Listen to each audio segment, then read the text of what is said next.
All right, folks, just as a reminder, economic calendar this week is non-farm payroll for the remainder of this particular week. Wednesday, typically, we kind of like draw the line in the sand. We don't do any more trading. So for general commentary for the midweek is just going to comprised of U.S. dollar, fiber, cable, and your price action lesson for this week is open float and layered liquidity. Okay, so here we have the dollar index. This is our daily chart. And as I mentioned, I'm primarily long-term bearish dollar unless we get above these highs in here. Okay, if this is breached, then I return to long-term bullish on dollar. But as it is, I'm looking for a potential run up into the buy side liquidity. Again, as I mentioned, I didn't look at this as any kind of imbalance, and we're really spending a little more time putting significance on this wick because of that, as I mentioned in the previous recording. I am noting the bearish order block in here because if we do trade up to that level and show sensitivity and start to go lower, then that would be in line with my long-term bearishness on the dollar. Short term, like I said, it can run up here and run this buy side liquidity and not take these highs out and then stay sideways and then resume going lower or go higher at a later time. But right now, I'm primarily bearish dollar. Okay, I just want to repeat that. The only thing that stands in the way of that changing is the near-term geopolitical and potential war scenario with Iran. So at the time of this recording, I tried to record it earlier and I didn't have my mic on. So I had to stop midway. I realized that a couple times in the past doing this mentorship, I've done full, like several hours discussions, and unfortunately discovered that a later time there was no actual audio being captured. So thankfully I caught it this time, and also caught a couple things in my charts that I wanted to make a few changes to. So that's why it took a little bit longer than I wanted to today. But anyway, the short term, we could see that buy side liquidity pool rated, okay, and then work inside of this breaker. So we can run the buy side liquidity, hit the breaker here because this high is higher than this one. The lowest low in there is this candle here. And also notice the body of that candle, this particular candle here. If we trade above that, we would essentially be in the body, not just the wick. And then we'll look to see if it wants to go lower. Now, it may not even go up to that buy side liquidity pool. It may just hit the bearish order block here and stay sideways and frustrate everyone still, okay, and keep everybody in a very short-term intraday day trader's profile. It's still January. As I will mention a couple things in this presentation, the reasons why I'm glad I'm not actually participating in the marketplace. I'll mention those as we go through, but I think personally the market is going to hold a range, at least unless something really major breaks out and sends the markets rippling. I think we're going to, for the most part, stay around that 2018 high and above the 96.40 until something gives way with the Iran.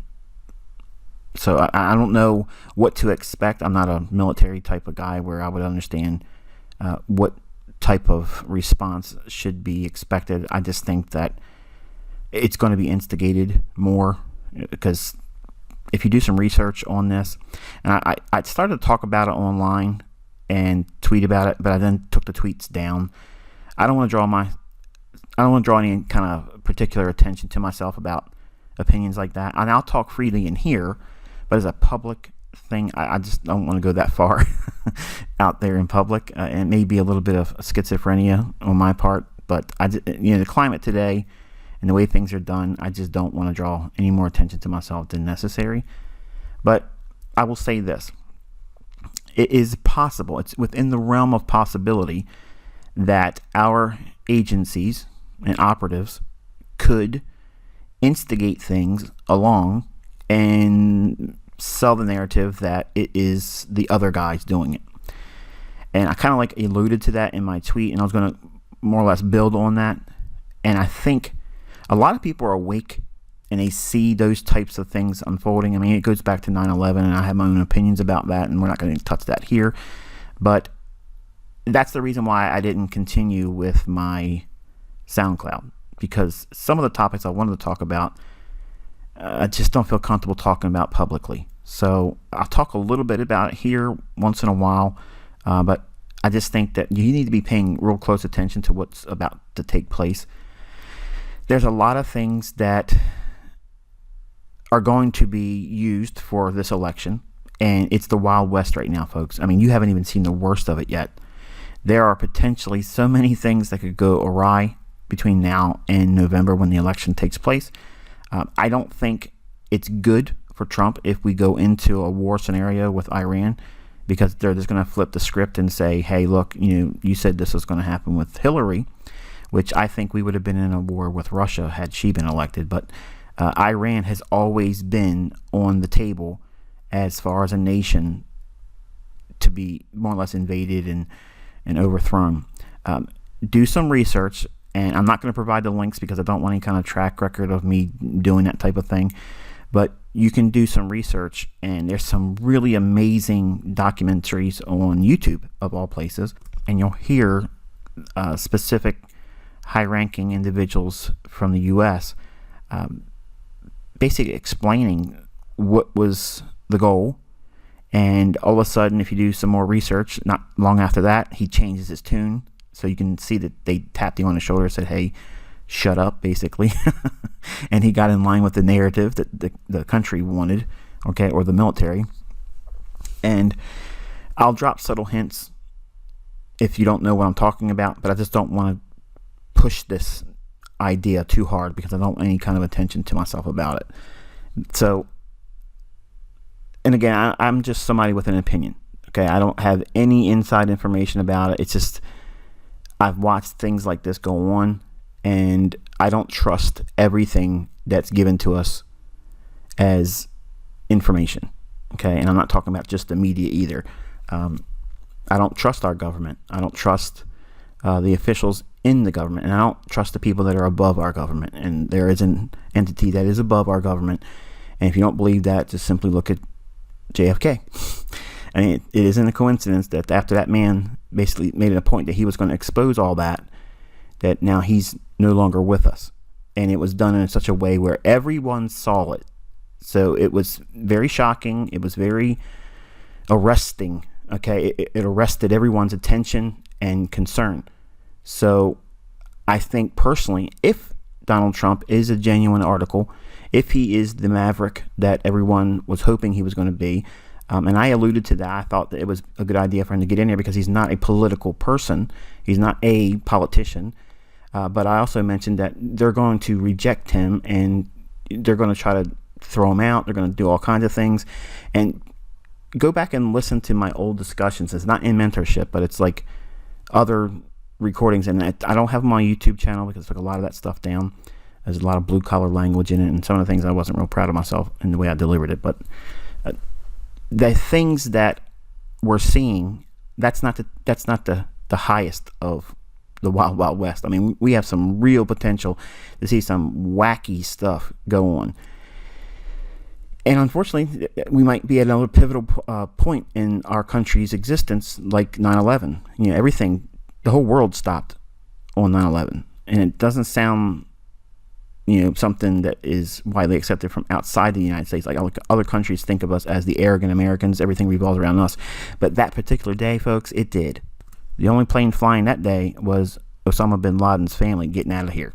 Okay, so I'm not in here to have a debate or spur a debate with people in the mentorship. I'm not interested in that. I'm just saying that you need to pay attention because there's going to be a lot of things that are going to really force us into a war with Iran. I mean, not to preach, but Ezekiel 38 and 39, just read that, and you can see that even talks about the likelihood of Persia, which is Iran, and Magog and Gog, and that's Russia today.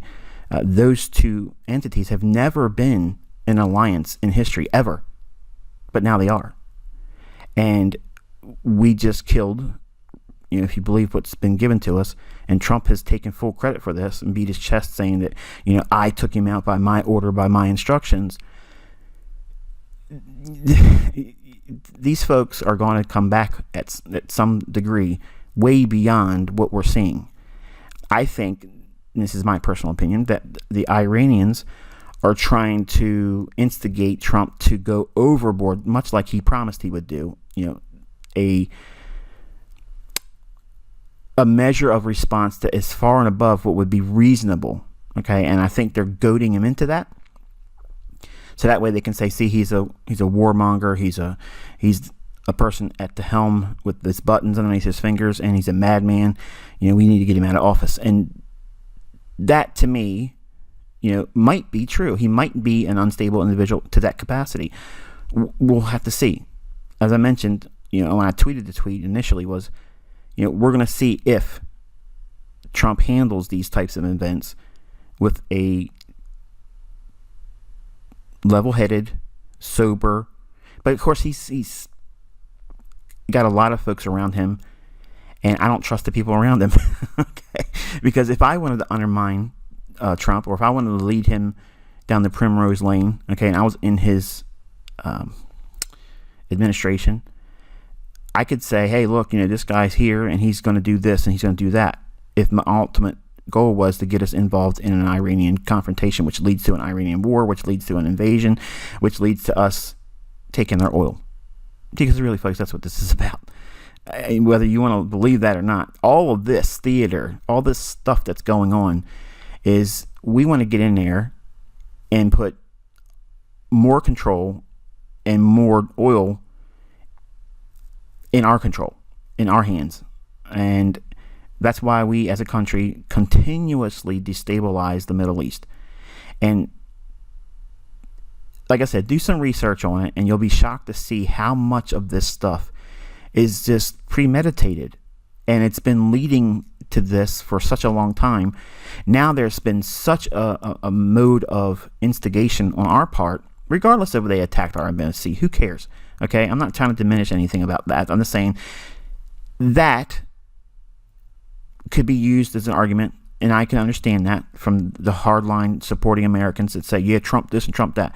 There's a lot of things I like about Trump, and there's a lot of things I don't.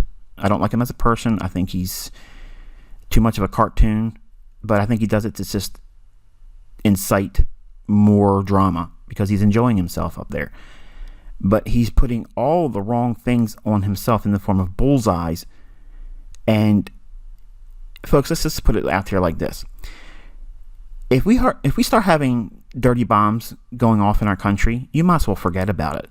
These markets will not trade normally ever again. Okay? Because you don't know what's going to happen. Even if they set a dirty bomb off just near the NYSE, the New York Stock Exchange, they will shut that thing down for who knows how long, because everyone will be afraid to go into it again. So, think about the likelihood. I'm not trying to be Chicken Little. I'm not trying to incite anxiety or fear or anything like that, but I'm just saying that this has the potential to really, really spin out of control. And there has to be some measure of mitigation on Trump's part, but not to the degree that just brings out all-out war. And it might be too far gone to even prevent that now. And also, you don't know if the retaliations that we're seeing the reports of are in fact really the Iranians shooting these missiles. And again, it sounds like I'm sensitive, or if I'm supporting the Iranians. I'm not. I'm just trying to be balanced in my perception. And what I'm talking about, again, it's my opinion. But it just feels like we're going to war with Iran. Come hell or high water, that's the ultimate goal, and we have put the person in place to put us right into it, because he's going to cowboy up. He's already got a notch on his belt because Osama bin Laden was taken out, if you believe it, by Obama and burial at sea, which makes no sense. Now we have the highest ranking Iranian official taken out, and Trump saying it's because of him and he ordered it. Okay, so we have all these tit for tat, I'm better than you, and Trump, because he's not political. And isn't it interesting that the articles of impeachment haven't been turned over yet by Pelosi and the Democrats? There's a lot of conjecture about why this is being done. And I know this sounds like, where are we going with all this, Michael? Talk about the dollar. I'm just telling you what's on my mind right now, what I'm weighing out, what the internal dialogue is, and what I'm looking at in the news feeds, what is happening in the Middle East, and what's going on in our home front. Because there's a lot of things to balance, and it's difficult to navigate through these conditions right now. I'm not trying to, blow smoke up your tail end and say, hey, look, we can do this in every environment. Right now, it's hard, and I'm telling you the reasons why it's hard for me. So it's going to take a lot for me to be convinced that there really is a valid scenario for a longer-term swing trade. So I'm justifying my close to the vest short-term intraday model still being chose as my approach to looking at the analysis versus a longer-term swing or even a one-shot, one-kill. Getting back to Trump, we have someone that, as I mentioned years ago when we talked about this before he got elected, should he get elected, he's not going to be welcomed. He's not going to do the things that everybody wants him to do. And he basically came out and said, I'm going to put people in jail. So there's a lot of corruption in the Democratic Party. And Joe Biden basically is on record. Everybody heard him say it. He went on record, referring to the Ukrainian situation with him and his son. He didn't go so much into detail about that, but there was an investigation supposed to take place, and he said, look, get rid of him or you're not getting the aid. And he got fired or whatever and got removed from the position. And his son's collecting all this money in a field that he has no understanding of. And who knows what else is going on. And it gets back to Hillary Clinton too, her server stuff. Listen, I know there's Democrats in my listening audience, and I know there's Republicans in my listening audience. And again, I'm not here to get in a debate with you, okay, because I don't know that much about politics and I don't know everything, okay? I'm just telling you the things that I'm thinking about. I believe that the Democrats are holding off on articles of impeachment because once they put those in the hands of the Senate, number one, he's not going to get removed from the office. Two, it opens the door for investigations because witnesses can be called, and they're going to turn over more evidence on what the Democratic Party have been doing going back into the Obama age. So there's a lot of folks that are nervous, and they really, really, really want Trump out of office. And I think all these things are coming together in a perfect storm. And I believe one of two scenarios is going to happen. Number one, Trump's going to be met with an untimely demise, and therefore he's not going to have to worry about being reelected because dead presidents don't get reelected. Or they're going to let him get into a situation where he does something overboard with Iran, and then they go towards war crimes with that. Now, maybe that second one is a little too far-fetched, but there's a lot of things that they're just waiting for the next shoe to drop with Trump. And if you just give him enough time, he's going to do it. He talks too much, and he says too many things without any kind of reserve or filter. And now there's discussion about $80 million on his head. I watched the video where they were all talking, the speaker over the funeral procession, that if everyone in Iran gave $1, they could have $80 million they could pay to someone for Trump's head. Whether they did that or not, I don't know. Okay, but that's really what this deep state wants. They want someone, and there's a lot of people in the United States that have guns, and I'm one of them, and I believe in the right to bear arms. But I'm not a nut job. I'm not going to go out there and start shooting people up. But there are a lot of folks out there that would be lulled into believing that they would be celebrity status, okay, to do something like that. Listen, they shot Reagan, they shot JFK, and they were both on camera. I just feel like someone's going to take a chance, and it might not be a citizen of the United States. It might be someone that gets in our country and just takes the shot, or it might be one of our own, and I'll let you figure out that. But there's a lot. I would not want to be Donald Trump. Let's just put it that way. Okay, I would not want to be Donald Trump. And there's just too many things that he's touched on that if he's given 4 more years and we get the House and the Senate as a Republican, because that's what I believe is the goal. And if we ask ourselves honestly, and by raising our hands, who's a Democrat, I'm not raising my hand for that. I'm a conservative. I believe in the old ways, okay, and then maybe that's not as progressive as some of you may like. But again, I'm not here to try to win you over. I'm not trying to preach to you. I'm giving you everything I promised. My internal dialogue, the things that I weigh, the things I'm thinking about, the things I'm concerned about, the things I'm admittedly fearful of because I have children. And maybe we won't introduce the draft again, but I have a lot of sons, and I don't want any of them going. And I would be a draft dodger for them. I'd take them out of here, and they can look for us. I don't care. I got means. I can get around. Okay, but my kids are not going over there dying for oil. None of them are. They're not going to get shot at because of oil, and they're not going to do anything for this country because there's nothing like it used to be. Is we have somebody in the White House, and I haven't seen a president in years that I would have felt comfortable with having any of my children enlist in the military with. But I think that if we do not choose our next steps carefully, we could really start something that we would otherwise regret. And again, it really is the ideal scenario because we could get into a full world war and an escalation in depopulation and all those things, which I believe in. I believe that they want a smaller world population because it's easier to control. And the majority of the elites think that most of us are useless eaters. And again, this is all, you can do research and find all this stuff out. It's all public knowledge. It's not contrived. It's not conjectures. It's real things. People in high offices and high seats have put this out on record. So I'm paying very close attention to this, and I'm watching Putin's response to all that. I want to see and listen to anything that he says in regards to how he views Trump's retaliation and the scope of his response to Iran, if at all. But again, I believe that Trump is selling this idea that he's the big sheriff in town, and Obama drew a line in the sand, said, "Don't cross this line," and they crossed it. So nothing happened.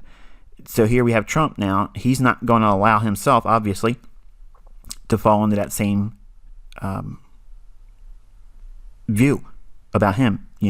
If he says he's going to do something, he's going to have to do it. Otherwise, he looks like he's weak. And now he's got weapons at his disposal, and he's, by all accounts, using them. I just hope it doesn't go to a level that's too far. Okay, so I just put that out there because I wasn't comfortable saying it on Twitter. I would have said it, all these things otherwise. That's why I was planning on it, but I was like, it's not something I want to do there. So that's what was missing from my dialogue the other day. But anyway, getting back to the dollar index, I apologize. But like I said, short term, we could see that buy side liquidity pool. Very, very short term, we could see the bearish order block here hit and offer some short term resistance and then they roll over. I don't think that that's likely to occur. I think we're going to draw to the buy side liquidity and allow the other foreign currencies to drop a little bit more. And as you'll see when we get to them. Moving on over to the hourly chart for the dollar index, we had relative equal highs, buy side liquidity pool resting there, standard projections beyond that, and also up to that bearish daily order block. That's what that line is here. We want to see it potentially reach up into that, and how we react there is important going forward. Again, non-farm payroll week, I don't really care. I'm going to be just watching to see what it does. I'm reminding the new folks here that are new, we don't typically expect or trust the market to provide us with low risk, high probability scenarios on the first week of the month because of non-farm payroll employment numbers from the U.S. It creates a lot of volatility and it messes up short-term sentiment, and then the market starts to do whatever it will do next week. And that's a classic scenario in my group or the ICT group. We don't do a lot of expectation or hunts for setups Thursday and Friday of non-farm payroll week. So we have a fair value gap in here, was right before the run above here, came down, it gapped down into that when they started putting the data on for dollar, sent it higher, came back down, touched the top of the fair value gap again, expanded up, immediate rebalance with this candle here, sends it higher, fair value gap again, consequent encroachment, or just about almost consequent encroachment. I guess it looks a little bit shy of it, but nonetheless, the institutional order flow entry drill, that's the top of the gap. That would be your fill. And then we're not trading the dollar, but in the form of analysis with bullish institutional order flow. This is that imbalance from the daily chart. That's what those two levels are here. And you can see the nice reaction here we have on the 6th. Gap, filled the gap, ran higher, and then all the business I just explained here. And moving on into a 15-minute time frame. London, we can see the market ran short-term sell-side liquidity, rallied higher, came back, retrace into a bullish order block here in the London kill zone.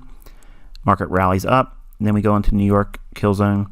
We have a fair value gap here, which it comes down, fills beautifully, and then rallies up, and that's going to be setting the stage for sell scenarios and sell models for GBP and Euro USD. Move on into Euro dollars. This is our daily chart, and we have a fair value gap in here. We've seen price work up into that on Monday, and Tuesday we started to see it sell off from there, and then obviously Wednesday we're going back in to the SIBI here, which is a fair value gap. I left these levels on here because I want you to monitor how much sensitivity we have looking back. And I want to draw your attention to the multiple failed attempts in here. So with buy side liquidity here, 1, 2, and now we're back below that. Sell side liquidity pool, which I don't have noted, but I want to draw your attention to it here. Relative equal lows. We have sell side liquidity pool resting there, and then we have a fair value gap in the form of a BISI, buy side imbalance, sell side inefficiency. Those are my objectives should we see a strong dollar beyond those short-term buy side liquidity pool on the dollar daily. Okay, and the one that I don't have the buy side liquidity pool label on the daily dollar index chart. I said that if it goes up above those, I would return to being bullish on the dollar long term, because right now long term I'm bearish. I kind of want to rewind myself here because it sounds kind of like doesn't make sense to especially if you're new.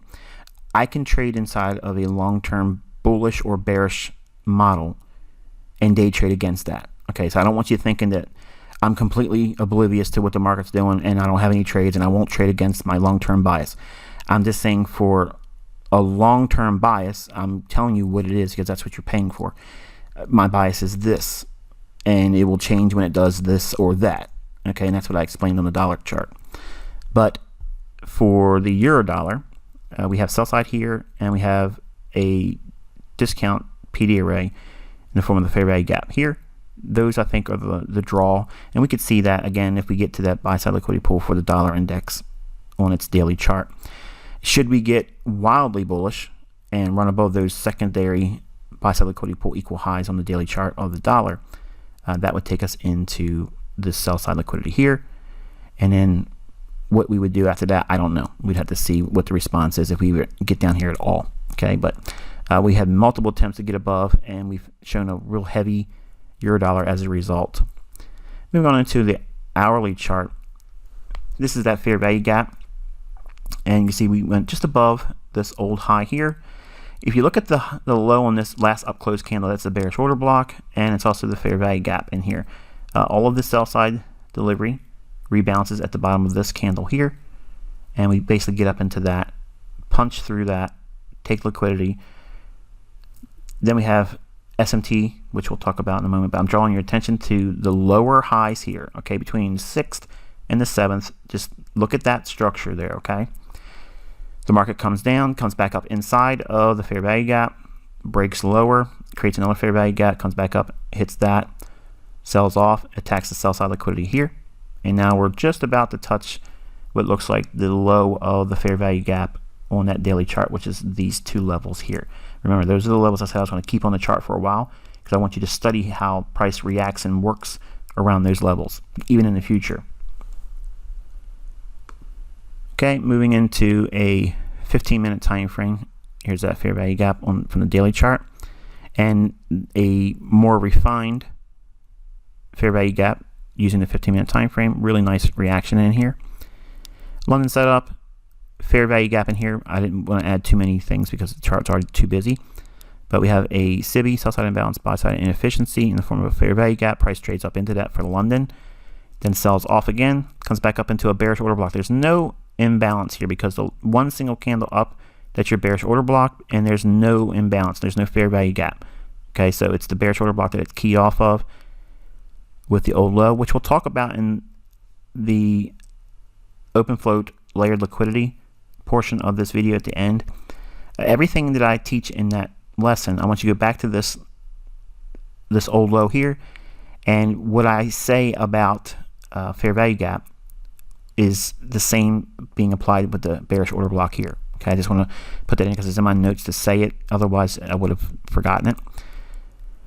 But everything that is being utilized for the order block here, I'm talking about the same context used for the fair value gap in the lesson portion of this video. Okay, so again, when we get to that portion, you'll know what I mean, and it'll be much more clear. In the New York session, we have the market trading back up into the bearish order block again because there's no fair value gap. Bearish order block, trades off again, and then we're inside that fair value gap once again. Optimal trade entry, no fair value gap, bearish order block, keyed off of that level. Look at the close of that bullish candle. It's right on that level, 111.21.9. Beautiful, and then we've seen it go lower. So it's not a lot of pips, okay, but it's something to study and measure. If this chart was an hourly chart, if this chart was a daily chart, this would have been a lot more pips. The only thing we're studying is generic signatures that repeat themselves over and over and over again. And in January, like I said, you want to do a lot of this because it helps you build a closer feel for your tape reading on the market. It's, we're beginning a new year, so there's a lot of adversities in the markets right now, and we have to iron that out, and we have to basically depend on very strong analysis concepts. Whereas a fast market, a real loose market where there's a lot of volatility, it's pretty easy to find setups and find opportunity. Right now, the market's very fickle. It's jittery. It's, last night we saw the S&P fall out of bed, over 100 some handles. Okay, so that's huge. But as a form of homework, I didn't think about doing this before I did the video, but go and look at your E-mini S&P. So the stock symbol or the market symbol, whereas like we use GBP USD and the Forex price through TradingView, where you key that GBP USD in, type in ESH2020, okay, and toggle where it says futures. It may depend upon how you're getting into it. Like if I do it from my phone app, it's different where I can go right to it. But the symbol you want is ESH2020, or if you go to futures, then ES. It'll give you, if you click on it, it'll give you the option of ESH2020, and then below it'll be ESM2020. And what that is, the H is the March delivery contract for the futures contract price, and the M is delivery contract month of June. Okay, the delivery months for the ES mini are March, June, September, and December, and it repeats every year. So they're the only months that the S&P trades on the futures market. Now, some of you are probably thinking, I can't afford to trade S&P. They have a really small S&P E-mini, and it's something that all of you could potentially engage. Not right away, obviously, but you can certainly track it and follow it.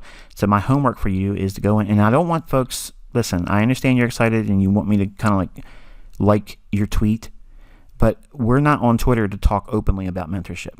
Okay, so when I say, what do you see? I'm not inviting all of you to come back with, okay, here's the things that I learned in mentorship, because that's not what I want, okay? As soon as I start seeing that, I'm just going to clam up on Twitter, and I'll just turn it into a circus again. I use Twitter as a means of drawing your attention to certain things, and also be as best as I can to be a inspiration to folks that can't be here with us. Because let's face it, a lot of people can't afford to be here. And I understand, but these same people are trying to make money in the markets. If they can't afford this, then they can't afford to trade, in my opinion. But that's my opinion. So, but I want you to go into the S&P E-mini ESH2020 chart and go down to a 5 and 15 minute chart. Study that for order flow and do a markup, and then I will send something to the forum tomorrow night. Okay, but you're basically looking at last night's price action. So I'm not trying to tell you to forecast the next move for tonight or tomorrow. I'm just saying mark up your charts for what you see, and then I'll give you my opinion about what you should have seen. Okay, and it's good study just to show you, even in all of the overnight drama that took place because of the missiles being launched and such, that fractal, okay, of last night into today's price action is very important, and I'll talk more about it in a post. Again, it won't be a video; it'll just be a chart with some annotations added to it, and I'll add it to the forum, and I'll tweet the link when it is posted on the forum tomorrow night. All right, so anyway, just something extra for this week, because like I said, we're not doing a whole lot of expectation this month, so I'll try to put as much as I can when I can. And if you really think about what the lesson I'm giving you at the end of this video is, it's kind of like a charter level membership lesson, okay? But I want to kind of like whet your appetites and get you thinking, because a lot of folks that go through the monthly portion, you feel like you're missing out, or you don't know what you're supposed to be doing, and you get confused about how certain things are applied and when they're not. Look, there's a lot of things that the charter members right now are thinking the same thing, okay? Maybe not to the degree of an order block or a fair value gap, but where certain things fit, when should you do this and when should you do that? They're about to do that with the trading plans portion. Once I go through the trading plans and incorporate the algorithmic thought processes behind them, that's the mentorship. Like that's the whole thing in a nutshell. Then we start using things to draw a better understanding, when to use one model over another, those types of things, where I don't want that on a YouTube video. I don't want that talked about on Twitter. I don't want that in discussions. A lot of you folks are trying to get your local neighborhood ICT members, like, trying to get folks that are in your neck of the woods, if you will. Hey, let's all collaborate and work together. I don't want you guys to think that that's welcomed here, okay? Because I don't know how many people out there are taking my stuff and, putting lipstick on it and pretending it's their own. But I'm sure there's a lot of it, and I don't want to offer up more opportunity for that type of thing. So, and again, that might not sit with you well, but that was all part of our agreement anyway. You're not supposed to be teaching. You're not supposed to be outside of our group. We're here as a community, work within the community. So looking at the British pound versus the dollar, this is our daily chart. We have a fair value gap in here in the form of a BISI, buy side imbalance, sell side inefficiency, relative equal lows. So we have sell side liquidity pool resting below that. We went basically up into midpoint of the bearish order block, which is mean threshold. Hit that. Now we have buy side liquidity pool resting above that, and sell side liquidity pool resting below here.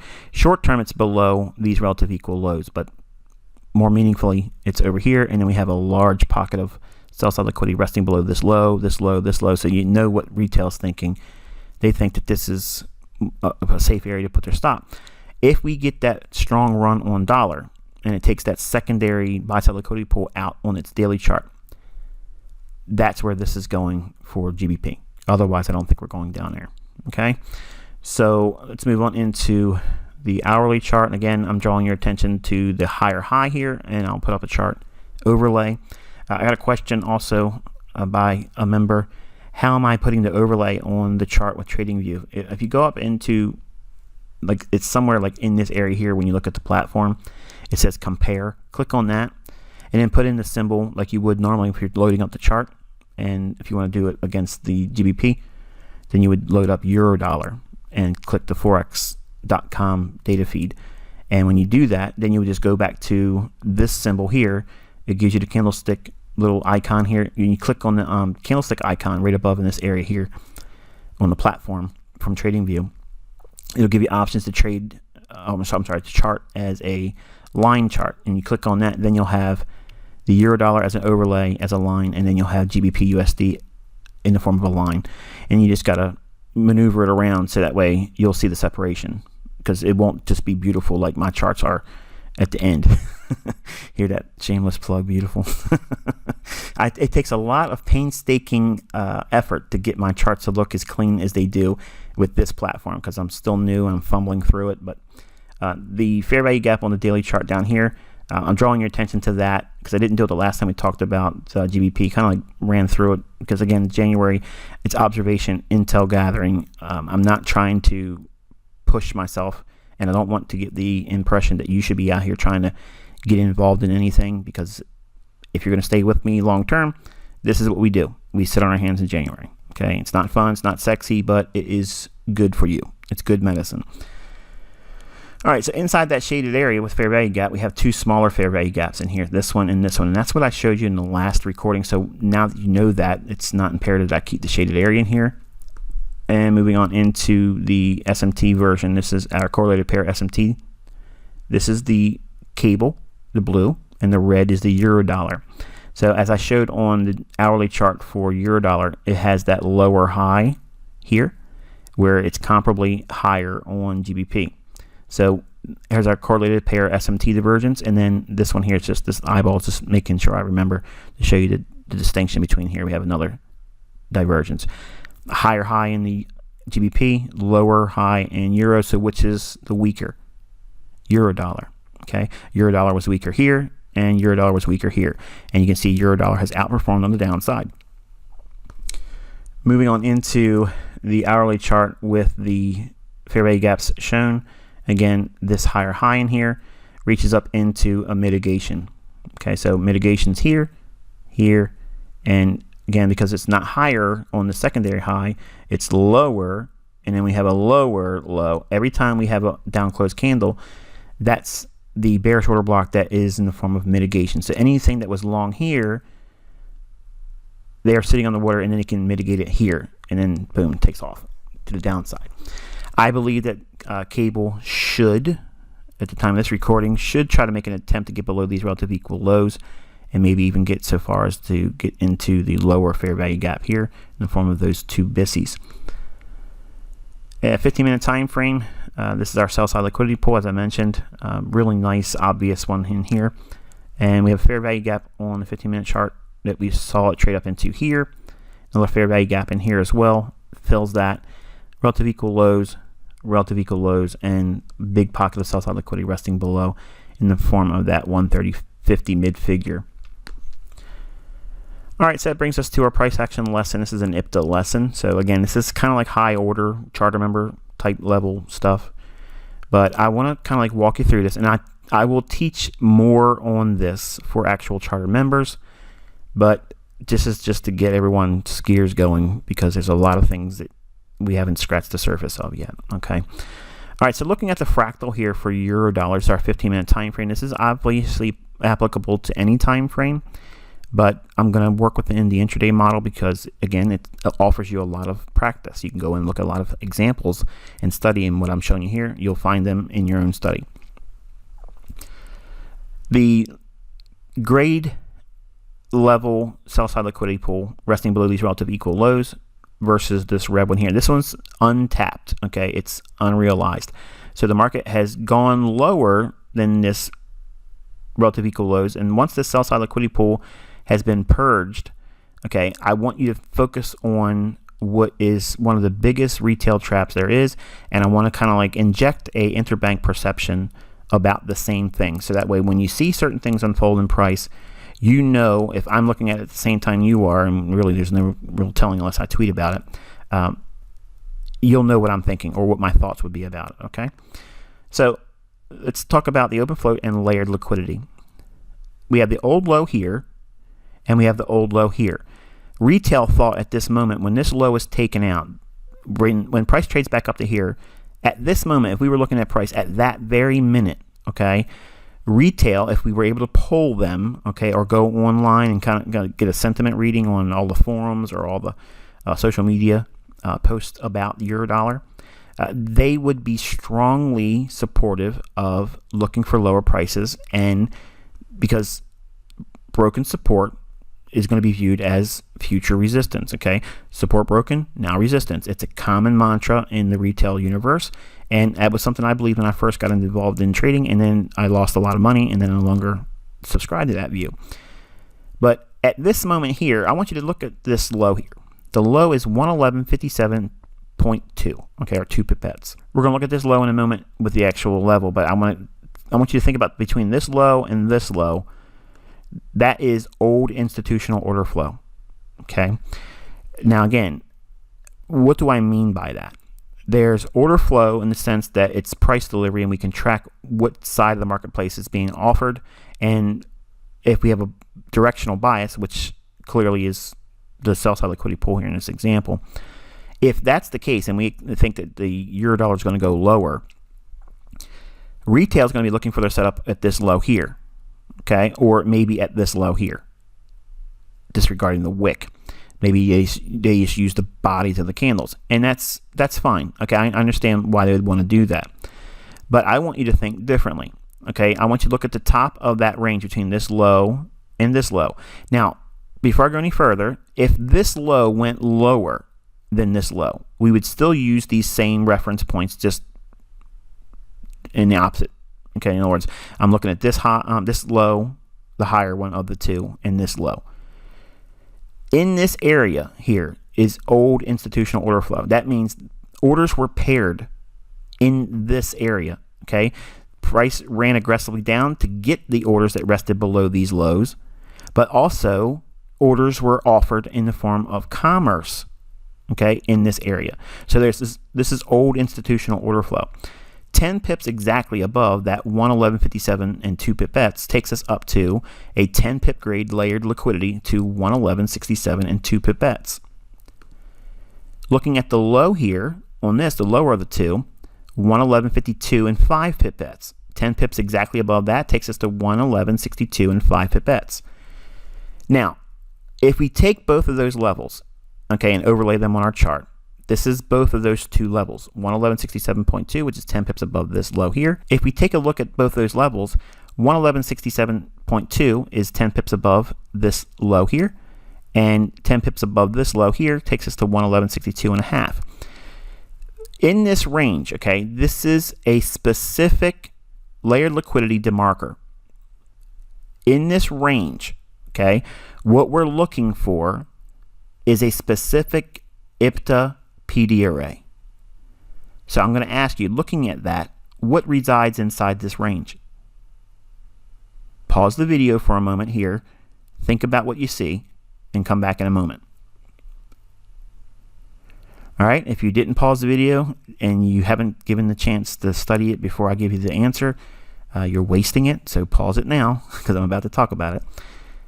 Inside of this range, you have a SIBI, sell-side imbalance, buy-side inefficiency. That's this right here in the form of a fair value gap. That's not the only PD array. You have a mitigation block, which is this down-closed candle. This down-closed candle and the fair value gap, both of them are overlapping and converging right there. Retail is expecting price to find resistance here and go lower. Maybe it's a bear flag. They're looking at that thinking, okay, this is a obvious bear flag. It's going to go lower. And the old low here would be a target of 1, and then they would do a flagpole low to high here, this range projected from this high down. And they would get some level of downside projection for that supposed, smart money continuation pattern. Again, I'm trying to teach you the higher order of price action, okay? And I don't want you to fall in trap of retail like I did many, many times. I want you to look at price like this. The interbank perspective is going up to the top of that fair value gap and mitigation. So retail was thinking at this moment here, it's going to go lower. And then the interbank jams it all the way up into an area of rebalancing, fair value gap, and mitigation. It's also inside of this range in here. So we have all of the order flow that was inside this range here. There's an opportunity to go back in there and mitigate some of those longs that they had on that they couldn't get off. Fair value, which is a deferred rebalance, And then we had the mitigation, which is flipping orders that are underwater all through here. So retail versus interbank, this is the difference. And what's actually happening here is the open float. Open float is the orders when price was sitting at this level here. The orders above that, okay, is the buy side open float. The orders that are below this point here, like this low here and this low here, are the sell side open float. So whenever I talk about buy side and sell side, I'm specifically teaching you, without saying it, open float. That's the orders that are out there pending. The open interest that's in the marketplace in the form of positions that are active and being protected by stops, or pending orders that would instigate a new position entry. Open float is now pairing orders. So the market runs up, smart money sells at these levels because the orders that would be residing here are being paired together. So the market sees this run up. Anyone that sold short at the bear flag supposed idea and trusted the idea of selling short here or here, their stop loss would be above this swing high here. Boom. Or if they use this low here, their stop has to be just above that low. Well, they hit that too. And then, only then, the sell side liquidity is attacked here. So when we look at price, and to kind of like quote my son, he goes, Dad, I see the fair value gaps when you point them out, but I don't know when they're going to form and which ones to look at. That's where time of day, day of week, and institutional order flow overlap and converge to give you those specific levels and PD arrays. The market running up into this area here, it may not be the time of day that you feel comfortable trading, but you have to look at the economic calendar. You have to look at the daily profile, the weekly profile, the day of the week, time of day, and what the sentiment is. Okay? I'm drawing your attention back to this level here because all of this, think of this whole range, if you were to divide that in half, okay, and think that was like a key level, we'll call it that, a key specific key level.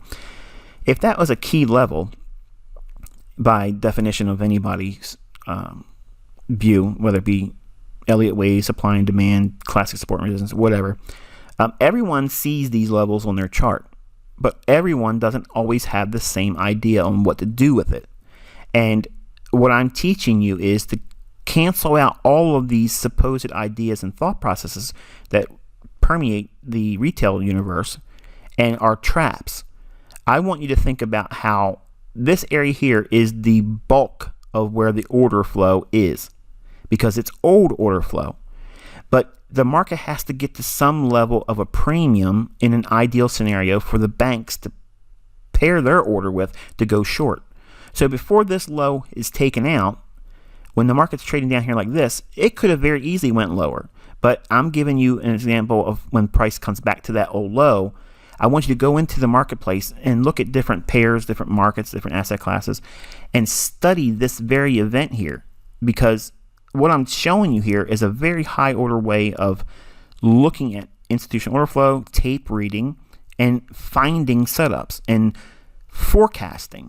So when you blend all those things together, when we commonly talk about on Twitter, and I know there's a lot of you that are new and you feel like outside the circle because we talk very aloof and just thinking about how someone that's new in this community may feel as a new trader, thinking, okay, everyone supposedly knows everything. I feel like I don't know anything, and it feels demoralizing. You feel like you want to second guess yourself. Are you cut out for this? It takes a lot of time, and I haven't taught everything. And like I said, you're here for the long haul, not just for 12 months and then 1 month of charter. This is a continued education. So I have almost 3 decades of content, okay, in my head. Okay, I'm about to turn the 30-year mark soon.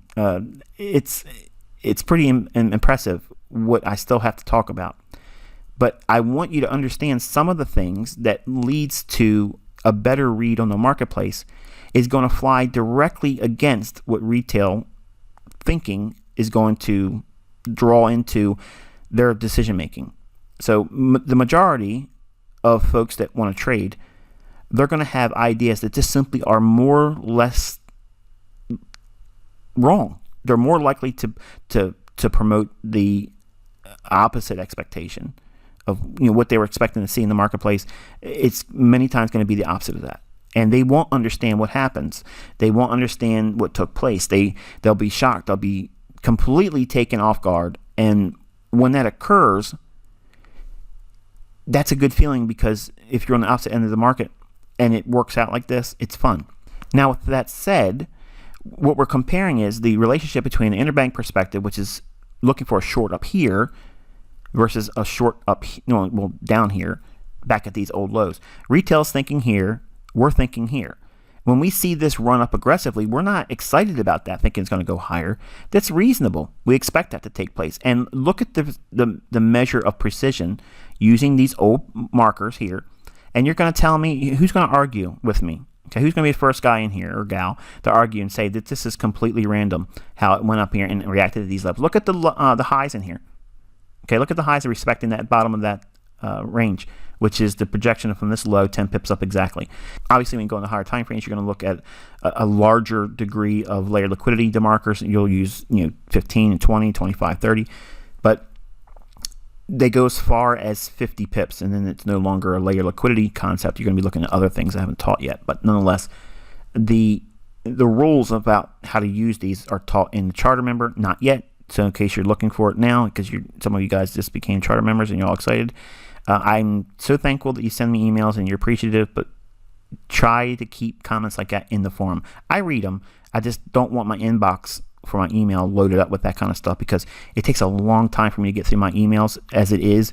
And while I appreciate your sentiments, they're better served on the forum, because when I have time to go and look for those types of things and I want to be encouraged by all of you, I'll look and I'll read them there. But I just don't want anybody to...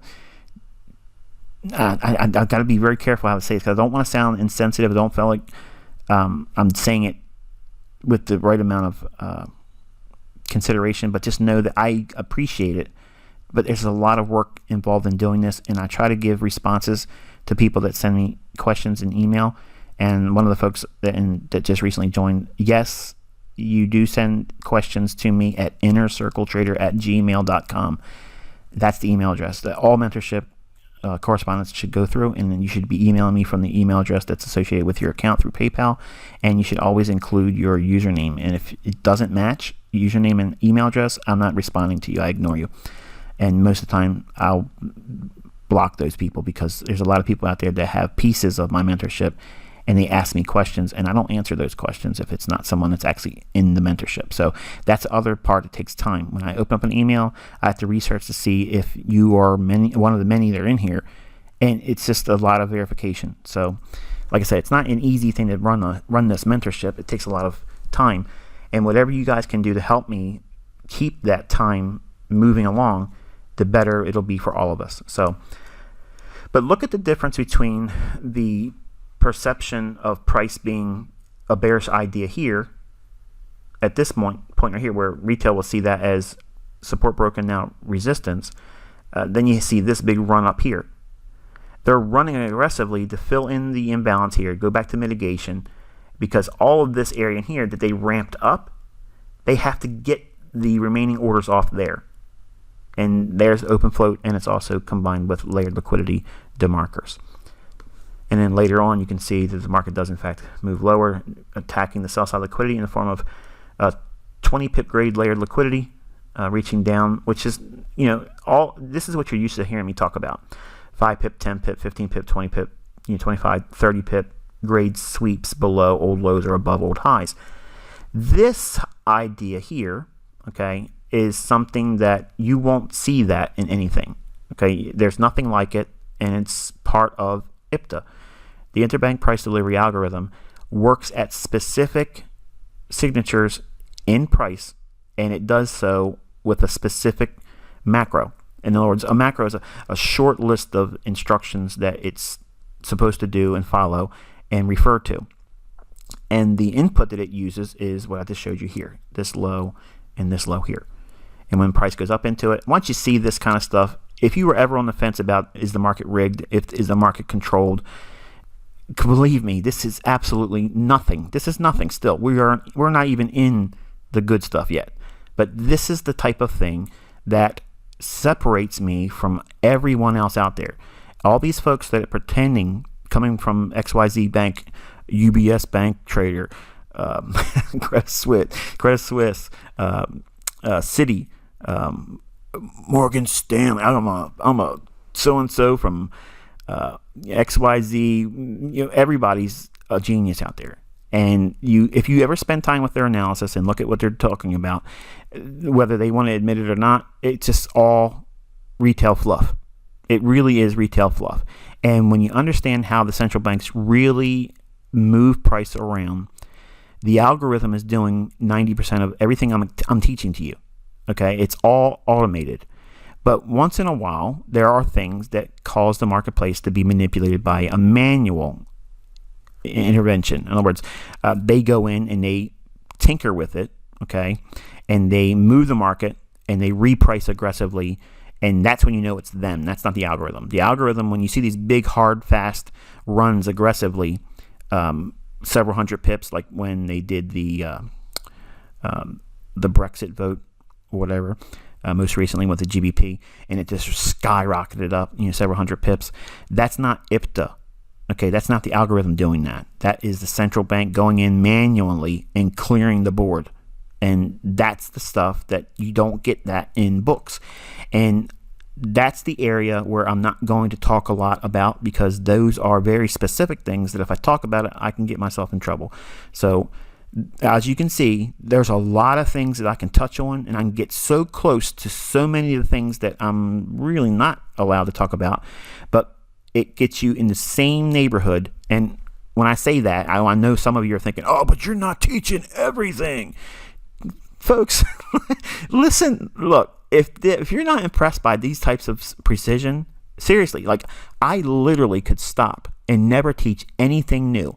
Just give you trading plans with everything I already taught, and you would be destroying everything in form of competition out there. There would be no competition. There's simply nothing like this. It's not going to stop working, because it works because of the size, the volume.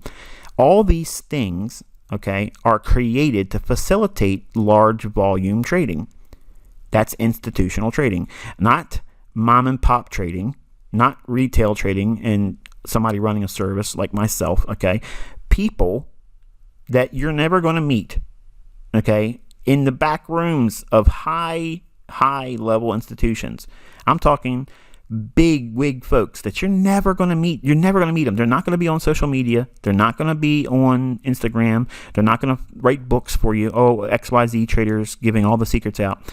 It's not going to exist. That's why it takes such a long time for me to give this information out, because I have to create a language that not only protects me, but it also protects you, because some of you are going to not listen to me. And you're going to start trying to do things with this information, and you're going to break our NDA. You're going to try to do what I tell you not to do, and you're going to try to teach it, and you're going to try to do this, and you're going to try to do that. And I'm going to tell you what's going to happen. You're going to have unwelcome visitors, okay? And you're not going to like it. You're not going to like it at all. And you might laugh, and you might snicker, and you think, oh, this is far-fetched. Okay, we'll see.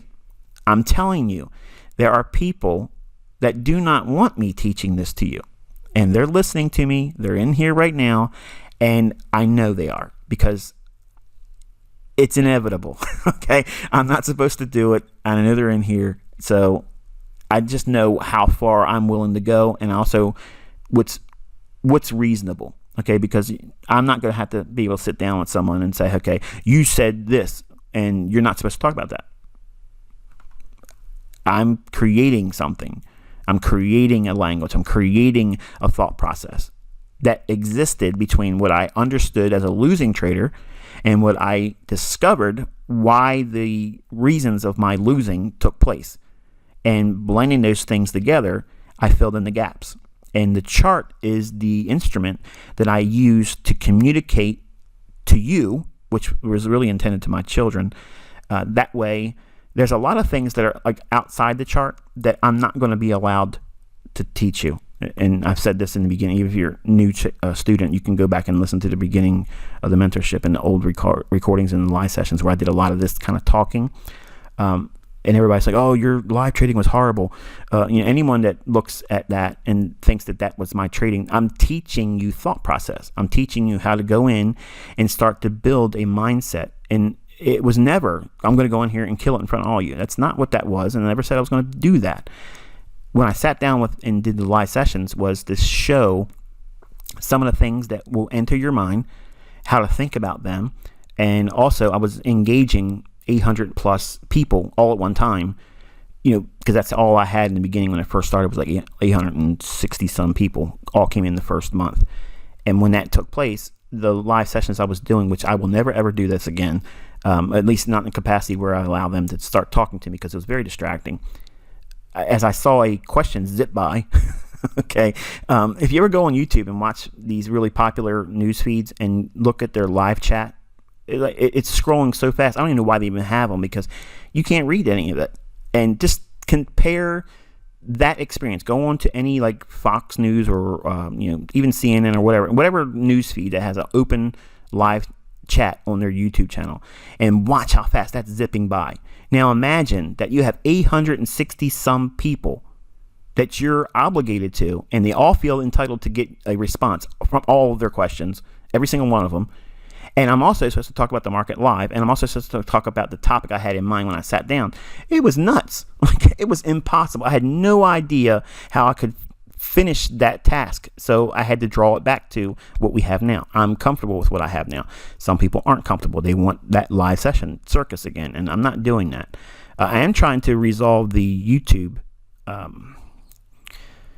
I've tried several things to get live on YouTube, and I know I'm probably doing something so simple that could be easily fixed to get me live on live streams for YouTube, because my intentions are, I want to sit down like Monday through Friday and kind of like talk about price, but I don't want to do mentorship level. But you all would be gleaning a great deal of insight, because you have the things that I'm not going to talk about, and you'll know right away when I'm talking about specific things without having to say what I'm doing.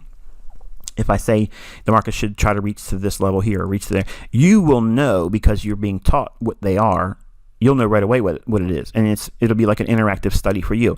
For the public watching, obviously it'll be a sales pitch for mentorship, because I'll be able to talk about the market before it happens. I won't be executing. It'll just be me talking about over the charts, because I got to be very, very careful not to get myself in trouble with the CFTC, Commodity Futures Trading Commission. I'm not a signal service. I'm not licensed to give trade advice, but it's my commentary about price action. So if I'm not engaging even at a demo or paper trade level openly and publicly, then there's nothing I can be held accountable for. There's no risk in that. And that's the bubble I like to stay in, because I don't need all that kind of drama. I love all you all. I love teaching. I love sharing my life with you, but I'm not opening myself up to risk to someone that's going to hear me say something and develop some opinion about, oh yeah, he's secretly telling us to buy cable and go in 20% risk. And then God forbid this person does that, and then they lose. And I never said this, okay, but then all of a sudden I get papers in the mail saying, hey, look, this person said you said that this is a buying opportunity. I'm never going to be caught in that situation. I'm never, ever, ever going to put myself in that situation. And believe me, I have people emailing me all the time that are outside our mentorship. They say they've lost thousands and thousands of dollars listening to other people, and some of them are very well-known, supposed reputable educators. They lost money following their trades, and they want me to trade their account back, or they want me to go into partnership to try to fix these other people's problems they created for them and their equity.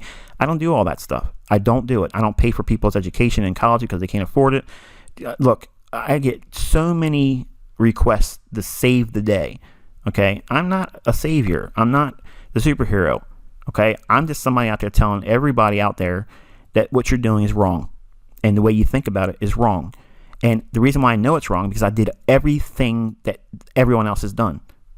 I've done all that stuff, and it's all wrong. It's all flawed. It's all backwards, and that's exactly where you're supposed to be in this industry. You're supposed to be always guessing. Once in a while, you might get something right, just like the lottery. Somebody's always somewhere winning. But not everybody's winning the lottery, and not everybody's killing it in the marketplace. Not everybody's getting it right. Not everyone knows what the market's going to do next. But there are people out there, clearly, as you've seen, that know what is likely to happen. Not every single day, but majority of the time. And the people that know when those times are and the catalysts that promote those moves, when not to listen to the marketplace and when to listen to it, that's a very, very knowledgeable person. And if you find anyone that's like that, apart from myself, because my opinion is I believe I'm that person, if you find someone else that's like that, then you should obviously lend your ear to them and take as much as you can in the form of their experience and learn from them, because they're unicorns. They don't exist anywhere else. There's a lot of people that's done a lot of amazing things in the industry. Larry Williams, took $10,000 to $2 million, lost a little bit, and ended up with $1.2 million in the Robbins contest in 1987. Never done it again. Never did it again. So while he did that, and I'm not trying to diminish that, that's someone you want to listen to. And he was my original mentor. I bought everything he had. I listened to everything he said, and I subscribed to every view he had. I know that there are problems with that. And I know that there's some of you that hold me in a high regard like that, like I'm superhuman. Okay. And while it's fun for Twitter and I have fun with it, I'm not the trading god. Okay. I'm not a god. I'm not anything like that. And I hate that when people say that. I know I thought of Larry Williams like that. I thought for sure the guy walks on gold plates in his home. Okay. Showers in a 24 karat tub. I mean, all these ideas. I thought he had so much money, blah, blah, blah.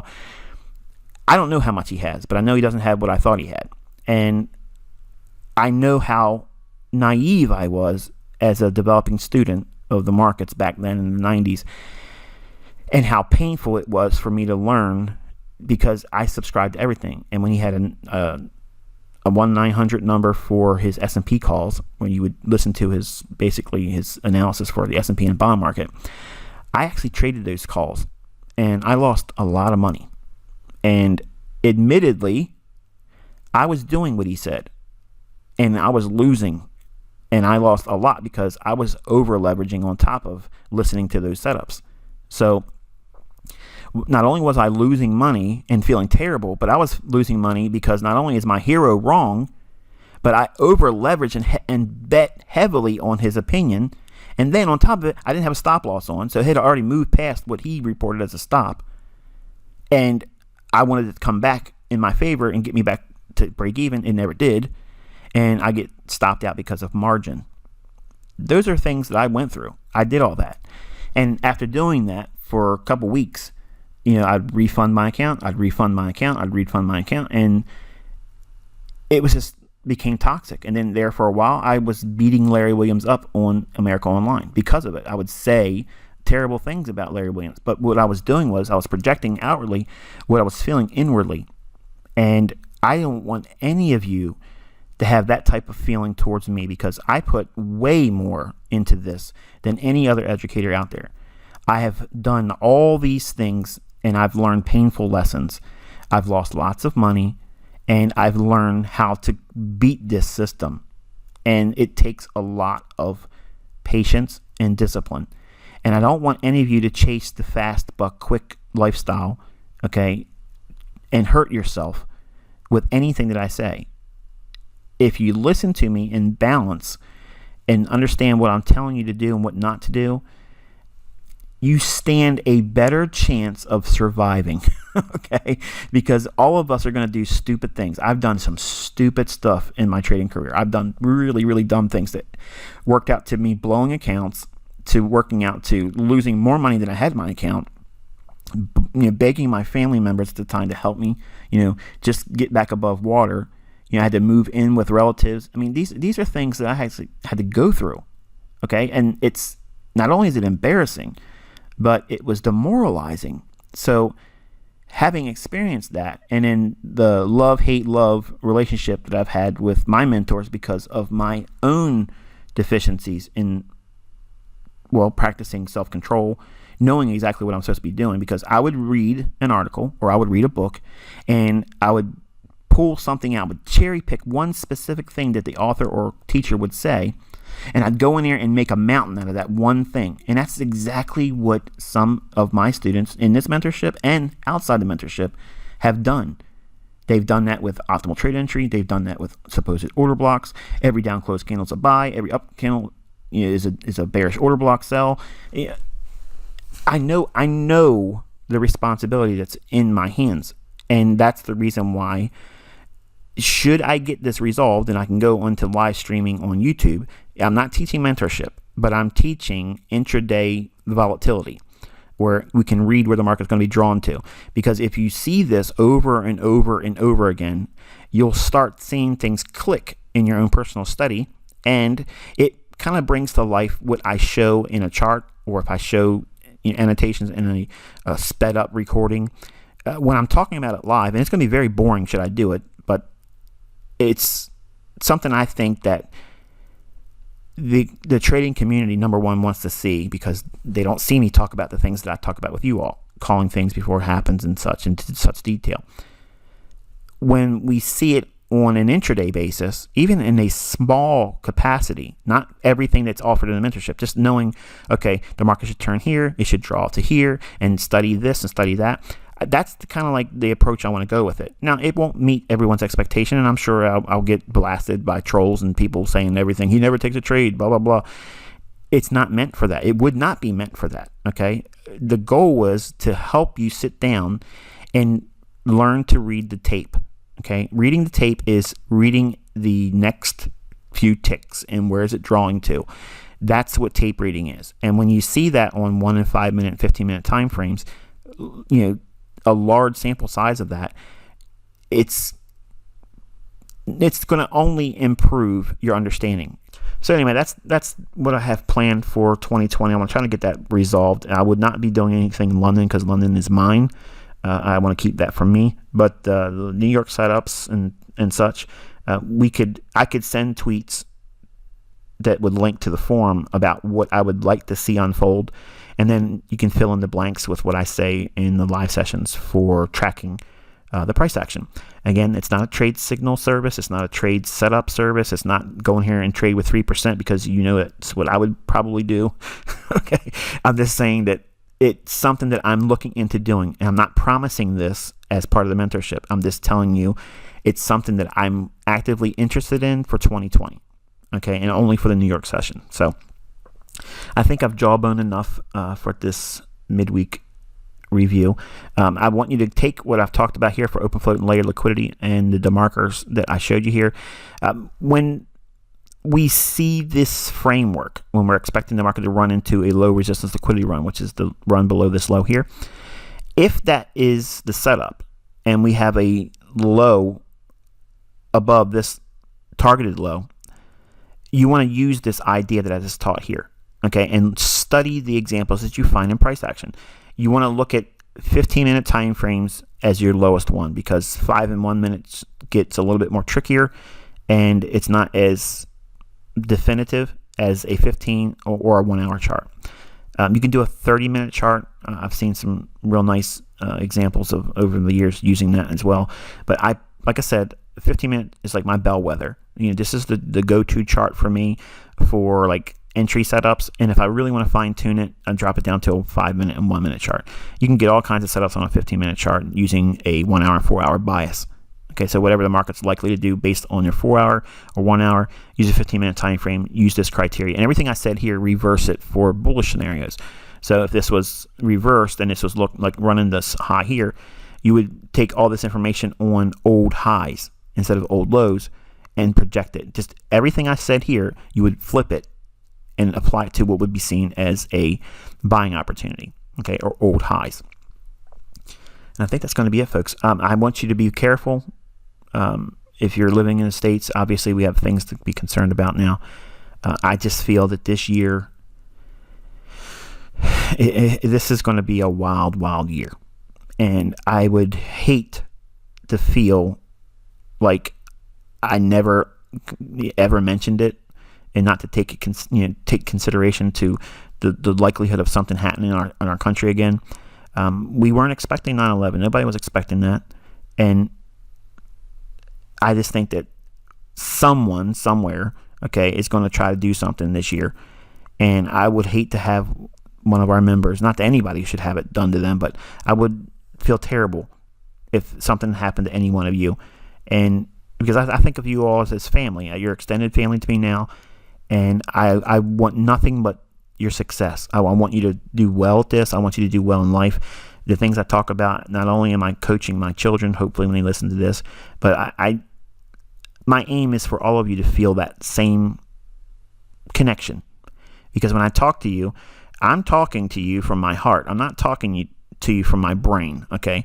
Yes, there's a lot of things that are analytical and technical that come from my brain, but the delivery and the reasons why I'm trying to teach it to you and show it to you in the way that I'm showing is because I genuinely care about you, okay? If I didn't care about you, I would ask for monthly payments continuously, okay?